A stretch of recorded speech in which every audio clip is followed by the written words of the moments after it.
A day in my life living here in China.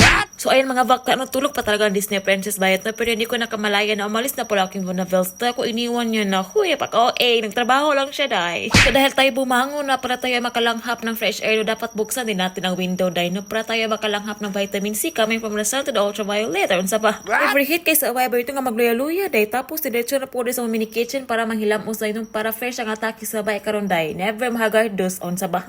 Kay never ginam kalimtan sa baybay ito iya mga morning routine day, mga skincare no, iya mga makeup routine unsa ba para tayo ay gwafa everyday day. Hala kin unsa man yung mga bayot bati pa ganin mong nabati pa jud bumatasan lamang sugot ra man ang mga vaday. Hala never na sa baybay no.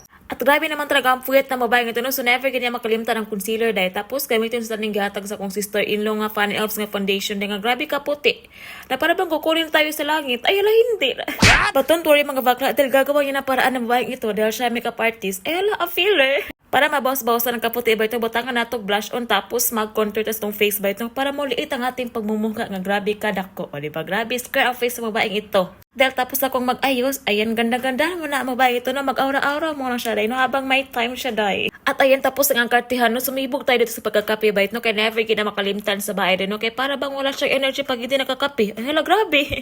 At syempre dahil may kape dapat may pandesal din ba ito, dapat may partner siya dahil no, hindi katulad man na walang partner. Ay hala, grabe ang sakit. At ayan mga bakla, tapos nga pagkape-kape no, maglungak na tayo no, kaya basig mapas mo na yung babae dahil. Daghan may kog mga kaarte-arte no, so manalibog na ko no, kung saan orasa dahil oras na ba, alas 12 na ba and everything. Grabe good kalami sa rice nga napalit sa kong Bonavels no, very good kani siya dahil. And finally no, maluto na gid sa bayot no ang bamboo shoots dahil no, grabe this is one of my favorites no nga pagkaon sa countryside bayot no, kay grabe ako mother-in-law magluto ali dahil apakasarap na para bang chef siya. Huy, syempre bakla magluto sa dang babae no nga egg with tomatoes no, tapos di gid malimtan ang sili bayot no, kadina gid may matabang sili espada de mga chili powder bayot no, dapat sili na giday. Grabe na gid ang mga tiyan sa mga tao diri bayot no, dili na gid matablan day. So ito pala ang mukha no ng mga bamboo shoots dahil no nga grabe day, grabe kay siya healthy bayot to kauna nimo day, grabe ang sarap. At tapos naluto na nga ang aking niluto na egg with tomatoes dahil no, grabe day, grabe kapasar yun siya bayot as in day na para bang chef na ako. Huy. At ito rin yung bamboo shoots dahil no, grabe na na siya pagka-aslom-aslom nga pagka-tamis na pagkaninutin sila sa bayot pang restaurant kitsa day. Hala OA. At ayan ang mga bakla no, mamo na mabayo dahil siya ay nagutom sa kanyang kartihan this morning. So maorto mga bayot, see you on my next vlog. Bye!